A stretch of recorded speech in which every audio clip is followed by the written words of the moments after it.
to New York City. Arriving in the splendor of Grand Central Terminal, I plunked down a nickel for a New York tabloid in order to see what was going on in Gotham. This purchase of a New York Post was a life-changing event, because in it I found a column by Murray Kempton. I do not remember what his subject was that day, but his subjects generally were of secondary importance to his style, which reflected his refined mind and his penchant for understated passion, mordantly expressed. Here, for example, is a sentence from his October 26, 1956 report on President Dwight David Eisenhower campaigning for re-election. In Miami, he had walked carefully by the harsher realities, speaking some 20 feet from an airport drinking fountain labeled colored, and saying that the condition it represented was more amenable to solution by the hearts of men than by laws, and complimenting Florida as, quote, typical today of what is best in America, unquote, a verdict which might seem to some contingent on finding out what happened to the Negro snatched from the Wildwood jail Sunday. This 75-word sentence, sinewy, ironic, and somewhat demanding, paid a compliment to his readers. He knew they could and would follow a winding syntactical path through a thought so obliquely expressed as to be almost merely intimated. Kempton understood that the swirling, stirring society in which Americans are at all times immersed is constantly clamoring for their attention, plucking at their sleeves, and even grabbing them by the lapels with journalism, politics, advertising, and other distractions. Furthermore, Kempton knew that reading newspaper columns is an optional activity, so a writer must make the most of his ration of words, in Kempton's case, often fewer than 700 of them.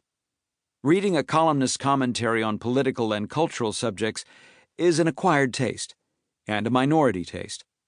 It will only be acquired if it is pleasant, even fun. However, the fact that most Americans do not read newspapers, let alone the commentary columns, is actually emancipating for columnists. The kind of people who seek out written arguments are apt to bring to the written word a fund of information and opinions.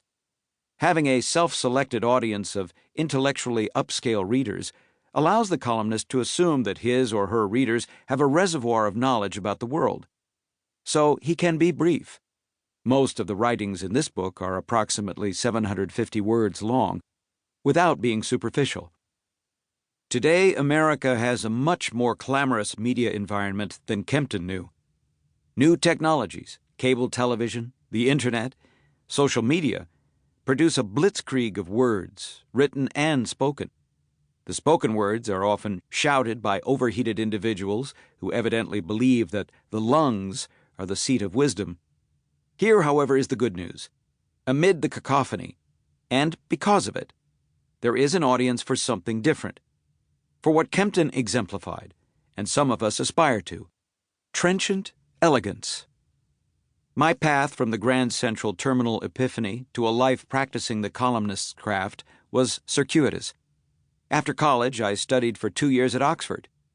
As I prepared to leave that magical place of dreaming spires, I was undecided about my preferred career path: law or teaching political philosophy. My father was a professor of philosophy, specializing in the philosophy of science. So I applied to a distinguished law school and to Princeton's graduate school. I do not remember all the reasons I chose Princeton, but I suspect they included this one. Princeton is located between New York and Philadelphia, two National League baseball cities. My father, a philosophy professor, was a born academic. I obviously was not. Still, having earned a Ph.D., I was teaching at the University of Toronto in the autumn of 1969 when Everett Dirksen from Pekin, Illinois, who was minority leader of the U.S. Senate, died. Pekin, which is about 80 miles from my hometown of Champaign, was a sister city of Peking, China, as Beijing was then known. The sports team at Pekin High School, from which Dirksen graduated, were called the Chinks. Times change, and aren't we glad? Senate Republicans shuffled their leadership, and someone of whom I knew nothing, Colorado's Gordon Allott, was elected chairman of the Republican Policy Committee. He decided he